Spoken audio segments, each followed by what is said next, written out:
আজকে গিয়েছিলাম 30তম আন্তর্জাতিক বাণিজ্য মেলায়। হেই গাইস, আসসালামু আলাইকুম, welcome back to my another mini blog. মেলায় যাওয়ার জন্য আমার বন্ধুরা আমার জন্য অপেক্ষা করতেছে। আমিও রেডি হয়ে বের হয়ে পড়লাম।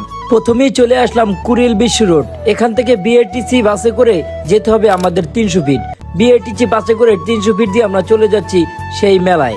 বিআরটিসি বাসে জনপ্রতি 40 টাকা করে টিকিট নিয়ে আমরা মেলায় চলে আসলাম। তো মেলার প্রবেশ পথে এসে দেখি প্রচুর পরিমাণে মানুষ। মেলায় ঢোকার পথেই চোখে বাজলো ম্যাজিক বেলুন, অনেকে এটিকে লাইটিং বেলুনও বলে থাকেন। যাই হোক, একসাথে অনেকগুলো বেলুন, তাই দেখতে খুবই ভালো লাগতেছিল।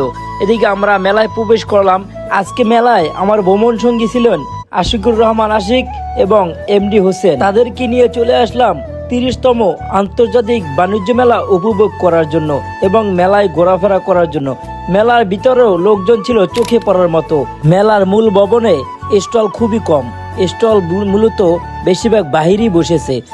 মেলা হবে আর নাগরদোলা থাকবে না, সেটা তো হতেই পারে না। দেখুন কি সুন্দর করে নাগরদোলাগুলি ঘুরছে এবং মেলার ভিতরে আরো বিভিন্ন নিত্য প্রয়োজনীয় জিনিস, বাবুদের খেলনা এবং ছেলেদের জন্য ব্লেজার, আরো কত ধরনের মেলার ভিতরে আইটেম উঠেছে।